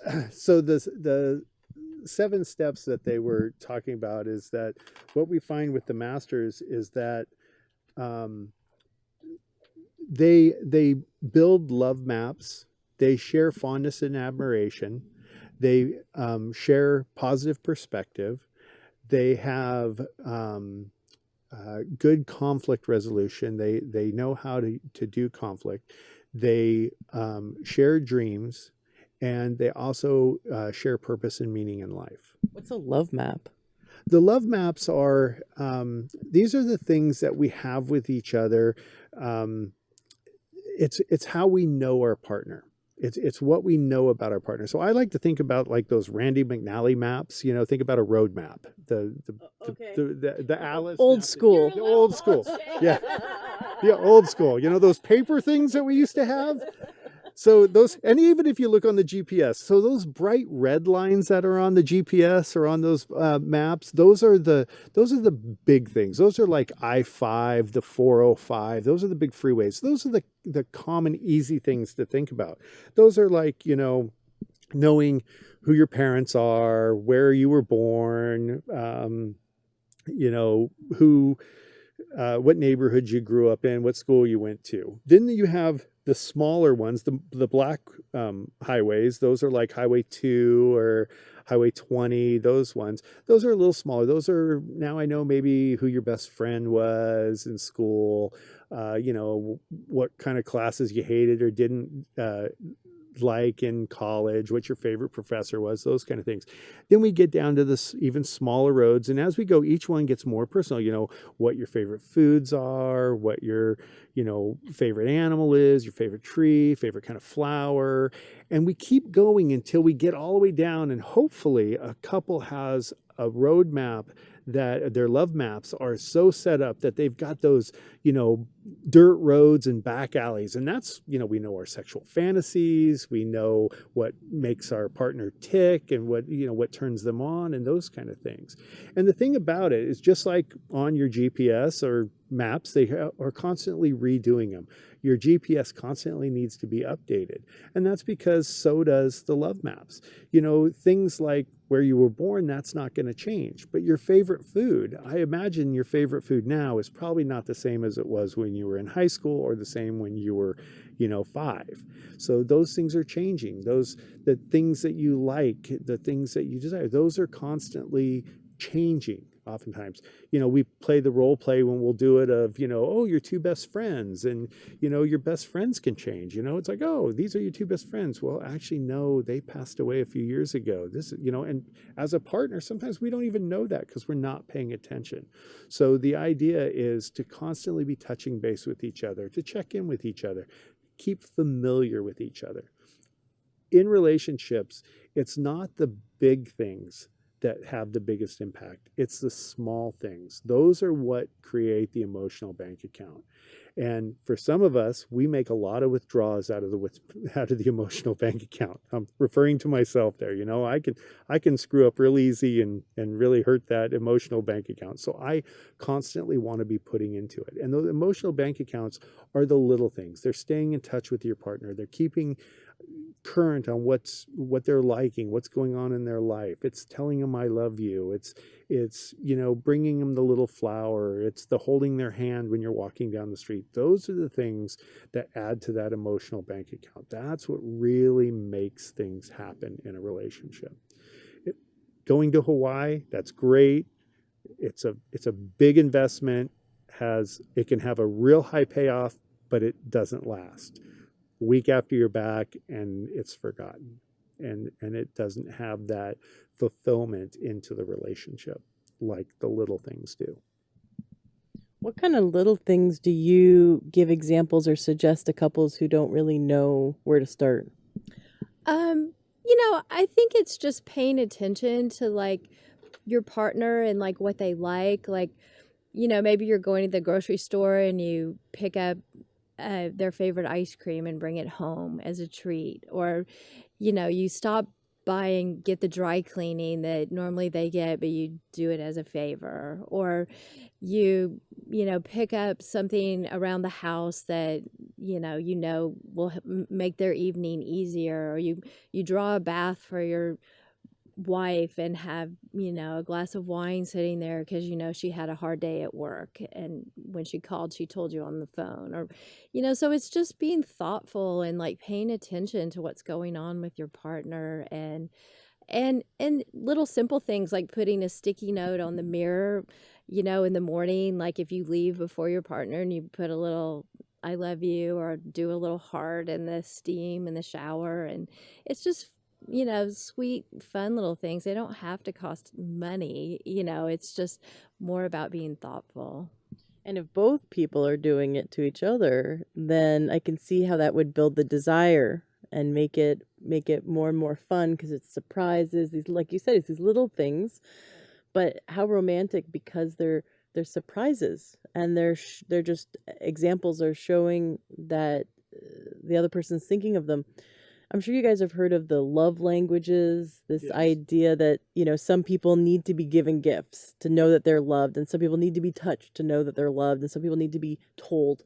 How have you seen that this is true, or can someone do people know that they're loved from all of these different things? No, the love languages are definitely, we see couples react with the love languages, and most people don't know what their love language is. And there are the 5 love languages, and that's covered in the book that he talks about. And I think one of the important things where it doesn't get in depth about on the love languages is knowing what your partner's love language is as well. For instance, my love language is touch, and Michelle's love language is words of affirmation. Okay. And so if Michelle wants to give me love, one of the things, when she reaches out and holds my hand, or when we're in the car and she caresses my ear or puts her hand on my leg, or when we're, sitting on the couch watching TV or something, if she just puts her hand on me, I feel loved. That makes me feel loved. That really draws me into her. Now, if I want to give Michelle love, what do you think I probably do? You probably touch her. I go over and I touch her. So I'm this pervert that's groping her and hugging her and grabbing her. It's like, what are you doing? Gosh, why are you always doing this? And until she understood that, oh, that's his love language. Oh, he's not being a pervert. He's actually trying to share his love with me. And then she can remind me, hey, I see what you're doing. This is great. But remember, my love language is words of affirmation. And so when Michelle is in a place and I want to give her love, I need to remember to try to give her that love in her love language so that she can understand it, giving her those words of affirmation, touching her in that way. And it's when we do that with each other, we're more receptive. And it's very interesting to watch it, because when you do have those, identify your love language, and you do give your partner love with their love language, it's interesting to watch how they react. It's like you go out and buy them some, $1,000 gift, and they're like, oh, thank you, and then you give them this really heartfelt words of affirmation and they're in tears. It's like, really? I could have just told you that and saved $1,000, and for me, gifts is my lowest on the score. When I took the test, that's my lowest. And quite honestly, when I get gifts, I feel uncomfortable. It's like, okay, how much thank you do I say? Did I say too much? Am I overdoing it? Am I not doing it enough? I just feel awkward, and I don't feel the love in it, But like I said, when I'm sitting there and she starts scratching my head, it's like, okay, what do you need? What's going on here? It really touches. And so we do think that the love languages work. You were asking what are some of the small things. There's a tool that we use, and we teach all of our couples to do it. We teach them in the workshop, and we teach them in our sessions. And it's a tool that comes out of the Gottman's book also. And it's the 6 hours of 6 hour a week is what we call it. Yeah, Yeah. 6 hour a week homework. And it's a group of things to do that you and your partner are each responsible to do. And when you add it all up, it takes about 6 hours of time throughout the week. So it's not any lump sum of 6 hours. It's 20 seconds here, it's 6 seconds here, it's a 20-minute thing here. Doing those steps throughout the day really helps. And it's amazing to watch couples that you give them the assignment and we'll just challenge. We'll say, look, just go and do this for a week. Just practice this for a week and come back and tell us that something didn't change. And it's amazing to see what it does. Can you share some of the homework with us? So in the morning, we like our couples, before you leave, in what we call the partings, before you part ways. So in the morning, before you go off to work or your husband goes off to work, there's 3 things that we want you to do. We want you to, 1, give each other a 20-second hug. Okay, 20-second hugs, releasing the oxytocin in the brain. This is that bonding agent. This is what kind of draws us together. We want you to give each other a 6-second kiss. Now think about it, 6 seconds, that's a real kiss. And then we want you to have basically a 2-minute conversation. But during this conversation, we don't want it to be while you're brushing your teeth and he's down making toast and you're hollering down the hall. We want you to actually stop, take those 2 minutes time, stand in front of each other, look each other in the eye, and it's a simple conversation. What do you got going on today? Your partner shares for a minute what they got going on. Then they ask you, what about you? What do you have going on today? This interaction with each other where the world stops, you look each other in the eye, and you share what's going on with each other. Then we want you, when you get home after work, within about a half hour after getting home, we want you to do another 20-second hug, a 6-second kiss, and a 20-minute conversation where you're going to de-escalate. You're going to get rid of all the outside stress in the world. The garbage that went on at work, the horrible traffic on the 405, the stuff that you got in the mail, just all that stuff that eats on you. Or it could be positive. You got on the 405 and there wasn't a car, you thought it was closed and it was such a great thing, and then you won a lottery ticket and you got $500 and you're just bubbling with all this. If you think about like being a teapot, okay, that teapot, if it doesn't have a way to vent, it's going to blow up. So that's what we are. We're like a teapot. We have this outside stress that keeps building in us and building in us, and we have to keep spouting it out and spouting it out. But if that's plugged up, it's going to blow. So this de-escalating conversation just pops the lid off of it and lets all of that pressure out. So you have this 20-minute de-escalating conversation. And with our clients in session, Michelle and I will role play it for them. We'll show them what not to do, how not to do this conversation. And then we show them how to do it. We do this at the workshop as well. And then we want you to spend about 5 minutes a day sharing with each other affection. We want you to, share with each other, sending each other the little text. Hey, thinking of you. I love you. Maybe a quick phone call when you're walking. Hey, I got to walk into an office, but I just wanted to let you know I was thinking of you. As Michelle said, the leaving the note on the mirror for your partner, the leaving a thing in the lunch pail or something like that. It's doing that. And it's not one partner doing it and another partner reacting to it. It's one partner doing it, the other partner reacting, that partner doing, and the first partner reacting. It's you're both doing this back and forth. It's sharing affection with each other. It's holding hands when you walk out to the car. It's, when you sit on the couch, as we said, touch each other, a little pat on the butt as you're walking down the hallway, the little kiss with each other, the flirtatious things that we do with each other throughout the day. Spend 4 or 5 minutes doing that throughout the day. Then we want you to take a weekly date, 2 hours a week. We want you to go out on a date. This is the part that we say, this is a little different for us, is that we say we want you to go out as boyfriend and girlfriend. We want you to leave everything else from the marriage behind and go out as boyfriend and girlfriend. Have fun. Chase each other around. You don't have to spend a lot of money. It can be a picnic at the park. It can be a walk.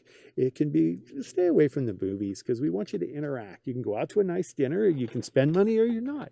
And some couples say, like, oh, you don't understand. We have a toddler at home. We, in Bellevue, babysitters are so expensive. We can't afford it. Fine.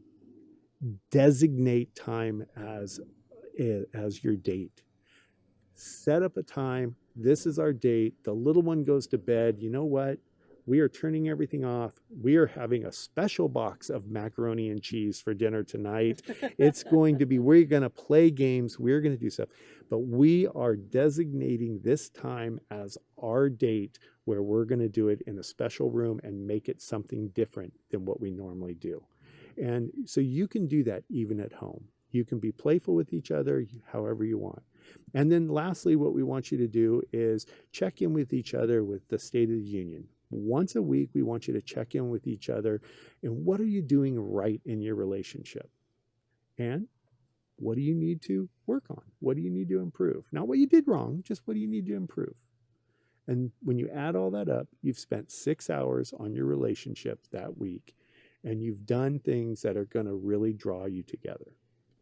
Can you, and thank you, that was very well said. Could you clarify like how to do the State of the Union, the weekly meeting, how to do it and how not to do it? I can really see, in my own head, I can see myself doing the blame game. I didn't like it when you did this and you didn't pick up your underwear or whatever. And I know that's not how to do it. It's not about blaming the other person, but you're saying it's about celebrating what worked that week and also then acknowledging what's not working so you can work on it.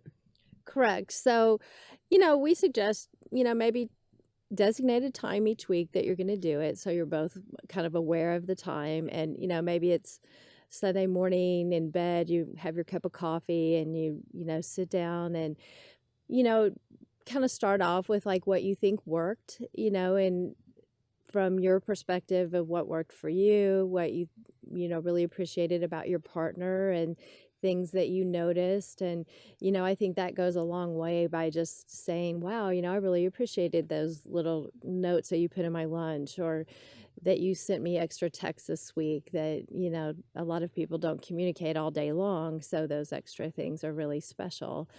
And then as far as like, what we have to work on, it's really nice to talk about from what you saw that you did. So instead of talking about what your partner did or didn't do, it's really better to say, I really messed up this week about this, and I'm going to really try harder to do XYZ.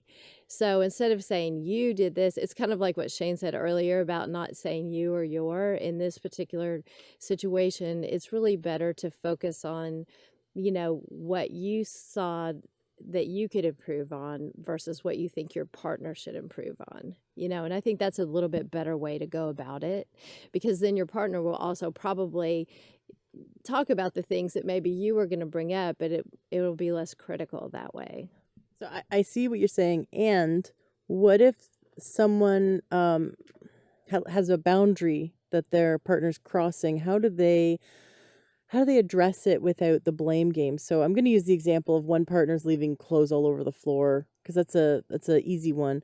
But the other partner really, it's just their pet peeve. They really don't like it. They want them to put in the hamper or do the laundry.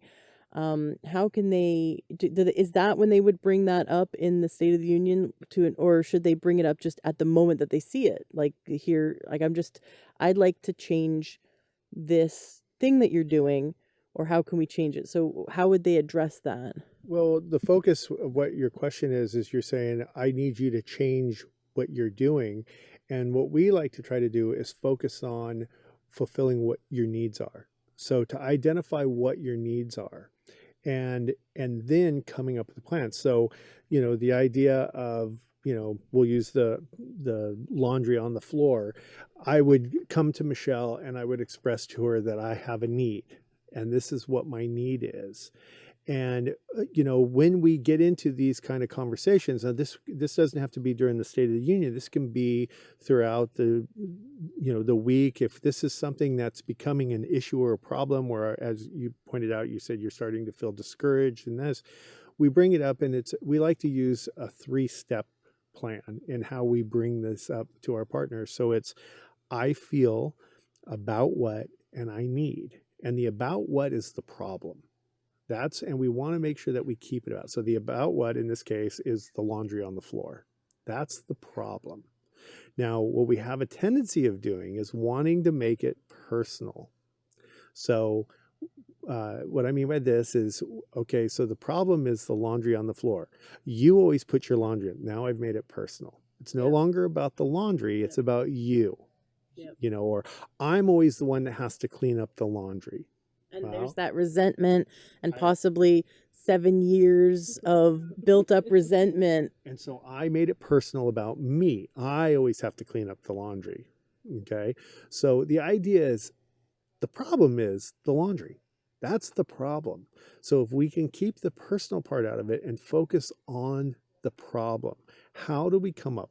So I have a need. So I'm feeling overwhelmed. I'm feeling overworked. I'm feeling discouraged. I'm feeling unheard about the laundry and the socks on the floor and, the clothes laying out. And I need for us to come up with a plan. I need for us to come up with a schedule of doing the laundry, or I need for us to get a bigger hamper so that it'll hold all of our laundry, or whatever the needs are to fulfill that, or I'm sorry, whatever the tools are to fulfill that need. And then we express that with our partner. So you notice in that example that I just gave there at the end there, I never made it personal. I didn't make this about you or about me. The idea is about the problem. How do we focus on getting rid of the problem and dealing with that? And those are your needs. What is your needs? And if the two of you are going to sit down together and hear each other's needs and understand each other's needs, then we can come up with, 1, how to fulfill each other's needs, or 2, how to come to compromise about those needs and how we can come to what would be a working situation for us. And that's ideally what we're going to come up with. So it's I feel, I need. So I feel about what I need. It reminds me of nonviolent communication. Is that where you got it from? This is a Gottman tool also. It's another tool that the Gottmans have used in conflict management. Got it. Well, conflict management, of course. I think that's a tool we all need in our relationship. That's great. What's your favorite out of all the 7? Do you guys call them steps or tools? Principles. Thank you. Out of the 7 principles, which one's your favorite? I guess my favorite one is really probably the love maps and the friendship part of it, because I think that's the part that is so easily forgotten, and especially in not really the newer relationships, or maybe the premarital couples. They may not quite get it yet, what we're talking about, but for everyone else, I feel like that really resonates the most with everyone, because it kind of gets lost in the shuffle of life, and marriage becomes a business instead of a relationship. And so getting back to the friendship and the relationship part of it that's really the foundation of the whole principles that we talk about. And so to me, that's why it's my favorite, because it's really the one that I think is overlooked the most. And what about you? What's your favorite principle? I like the fondness and admiration, and I like the positive perspective. And I think primarily because I'm a positive person, and I like to focus on fondness and admiration on the things that I like about my partner, on the things that I like about us doing, the fun, keeping that positive perspective. When I catch myself in a bad place, I find that I am slipping into that negative perspective. And so I have to remind myself to be positive. And I have to remind myself of why I love my kids, or why I love Michelle, or why I like this relationship, or why I like myself. why it is that I do what I do, why, so I will remind myself of that positive part. And so in the seven principles, I think fondness and admiration and positive perspective is probably my favorite. I love it. I'm so interested in learning more and diving in. This has been such a great introduction into this. Can you paint the picture of sort of a couple that's in trouble, the couple that's in disaster, so those who are listening can go, "Uh-oh, I see a few of those symptoms in my marriage. It's time to turn it around." Can you paint that picture of the common things that they saw in the disaster couples? Well, first off, in communication, it's couples who they call it the four horsemen. It's using criticism, using defensiveness, using contempt, using stonewalling. When you're using those conversation patterns, those are going to be detrimental to communication. The first initial, just watching how couples start conversations, that using harsh startups instead of softened startups, that's something we see immediately what happens when couples come together. If we see when they start talking and they start using harsh startups, that's going to be something where the conversation is going to go bad. You can just see it's going to go bad in those ways. Like I said, the criticism, contempt, stonewalling, defensiveness, those are all big predictors in bad relationship problems. Failed repair attempts are a big one, where like you talked about your husband, and it has a humor, but when he starts to use that and they're not being accepted, those repair attempts aren't being accepted, that's another sign that we're going down that path where there's those 6 signs of divorce, and that's the next step in there. It's the rewriting of history. It's where we start seeing that negative perspective, start talking about things that are negative, start remembering the history of things that were bad. Just our whole thought process is in that negative prospect. And then it's also the kind of the last and final stage is just when we start living parallel lives. It's like we aren't interacting, but we're just kind of living together, and we're running that parallel life together. And those are the signs where when you see the couples or the listeners right now, when they're looking and they say, yeah, we use these, these are the things that we're doing and stuff. It doesn't mean that it's over, but it means that you need to get help. It means that you need to come in and change some things. You need to learn your conversation patterns. You need to start interacting and communicating. I would want to get into looking at how all of that is, and then how connected are you? How is the erotic you as a relationship? Are you and your spouse, are you guys being intimate with each other, and whatever level that intimacy is with each other, are you being intimate with each other?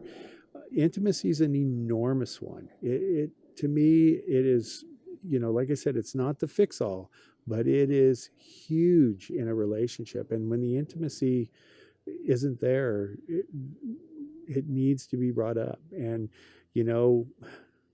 even sometimes people say, well, what if I just don't feel like it? Well, you know what? Put on your Nikes and just do it, And But intimacy, like you said, that doesn't mean penetrating sex. It can be touch. It can be, it can be soft words. It can be hugging. It can be cuddling. It can be holding hands. It's putting the wall down, putting the defenses down, opening up, being vulnerable, being connected, and wanting to be energetically connected to the couple, to the person.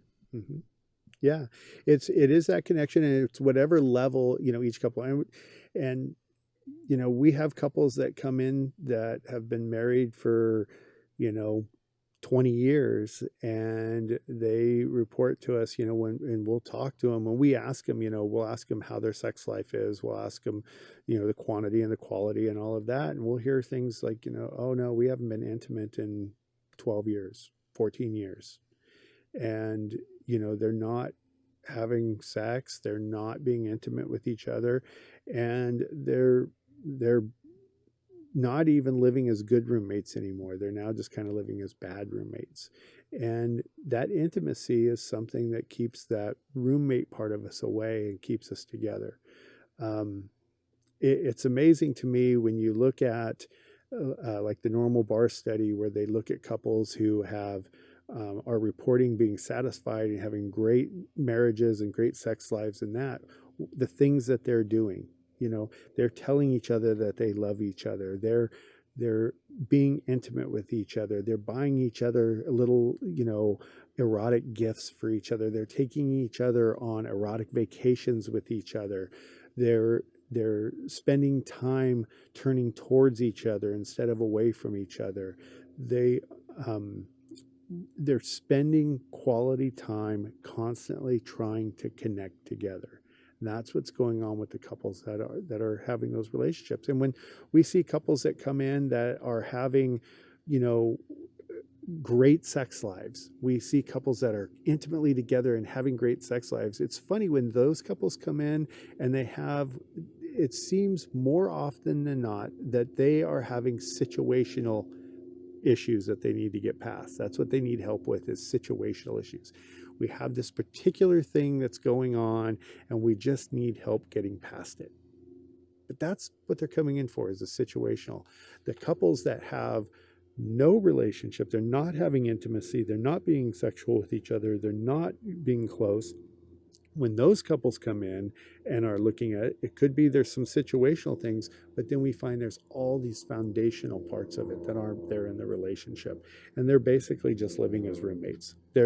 When they come in and they have the conversation, we hear them talking to each other in ways that are just relationship ways. They're just two strangers or two friends talking. I can see why your website is artoflovingcenter.com. I can see why now. I get it. It really is about fostering that love, that connection. And you're taking away the blame. 'Cause I think couples, a person in a relationship that wants to fix it is worried that it's going to become like part of counseling is going to be a blame game, or they're going to feel very vulnerable. They're going to feel like their ego gets bruised, and that they'll get defensive. A lot of people feel defensive when, you know, hey, let's do some counseling, let's go to marriage counseling, and then the other one gets all defensive, like, there's nothing wrong with me, you need to get fixed, there's nothing wrong with me. But you guys are gentle and loving, and it's just tools you want to give the couple. It's not about blame. It's not about, you know, bruising the other person's ego. It's not about dragging them through the mud of the history of the relationship and everything they did wrong. It's about what they can start doing right now. And it's very practical. I like how practical it is. That's so cool. It's been wonderful sitting with you guys today. Is there anything left unsaid? Anything that you want to share with the listeners to wrap up today's interview? No, I don't think so. I think we've covered most of the things that we do in our work together. And I would just say, like, if you're concerned about your relationship and you know you're afraid to go to counseling, then maybe try a workshop. You know, it's less threatening and it's kind of just a class. And you know, a lot of times we hear that there's one partner that really wants to get some help and the other person really doesn't. And so I think that the workshops can be less threatening for that person that's really not wanting to do it. And they come away with a lot of tools, and then maybe that helps propel them into the counseling that they need, or maybe it just helps them on their own to kind of have a springboard to go forward. I love it. I love that your workshop is the 7 principles for making marriage work, and that it is psychoeducation. It's not a replacement for therapy. It's not counseling, but it is teaching the couple all the tools that they can apply every day. You're giving them the homework. Correct. And you know, one thing that I think it's important, if in a couple, one partner says, I think we need counseling, and the other partner says, no, I don't think so, you need counseling. If a person is coming to you and they're expressing that they feel that they need counseling, they're expressing to you that even though you may not be identifying a problem, that they're feeling that there's a section that there's a problem. We get couples that come in all the time where they say, well, I've brought this up before, and now I'm at the point where I'm ready to quit. So if your partner expresses to you that they need or they want help, take it serious. You may not see the issue, but they'll see the issue, and you need to go in and talk to find out what these issues that they're feeling are. Beautiful. And that it's not threatening, especially if they're going to work with you guys, because it's all about fostering love, and for the men listening, it's going to be great sex, right? Great love and intimacy. artoflovingcenter.com. I definitely urge listeners to check out your workshops. The next one coming up is August 3rd and 4th, so it's just around the corner, but you do them every few months, so they can contact you on the website and see. They can sign up directly on the website. They can call us to set it up, or there is a sign up page right on the website. There's a few seats left in the August one, and then we do them periodically. So. Wonderful. Well, thank you so much. You guys are welcome back on the show anytime you want to come teach. Thank you, Ashley. It's been really wonderful meeting you, and we love your show. So thank you. And thank you very much for having us on. And we do love your show. Thank you. Hello, true health seeker. Have you ever thought about becoming a health coach? Do you love learning about nutrition and how we can shift our lifestyle and our diet so that we can gain optimal health and happiness and longevity? Do you love helping your friends and family to solve their health problems and to figure out what they can do to eat healthier? Are you interested in becoming someone who can grow their own business, support people in their success? Do you love helping people? You might be the perfect candidate to become a health coach. I highly recommend checking out the Institute for Integrative Nutrition. I just spent the last year in their health coaching certification program, and it really blew me away. It was so amazing. I learned over 100 dietary theories. I learned all about nutrition, but from a standpoint of how we can help people to shift their life and shift their lifestyle to gain true holistic health. I definitely recommend you check them out.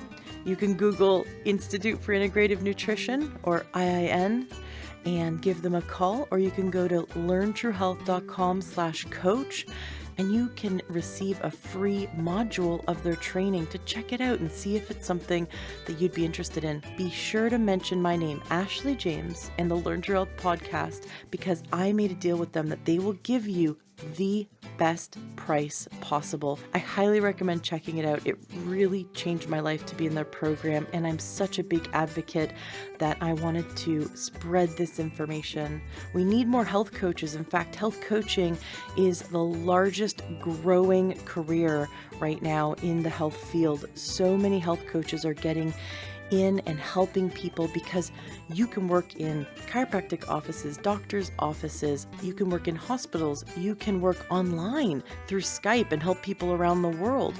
You can become an author, you can go into the school system and help your local schools shift their programs to help children be healthier. You can go into senior centers and help them to shift their diet and lifestyle to best support them in their success and their health goals. There's so many different available options for you when you become a certified health coach. So check out IIN, check out the Institute for Integrative Nutrition, mention my name, get the best deal, give them a call, and they'll give you lots of free information and help you to see if this is the right move for you. Classes are starting soon. The next round of classes are starting at the end of the month. So you're going to want to call them now and check it out. And if you know anyone in your life who would be an amazing coach, please tell them about it. Being a health coach is so rewarding, and you get to help so many people. Are you looking to optimize your health? Are you looking to get the best supplements at the lowest price? For high quality supplements and to talk to someone about what supplements are best for you, go to takeyoursupplements.com, and one of our fantastic true health coaches will help you pick out the right supplements for you, that are the highest quality and the best price.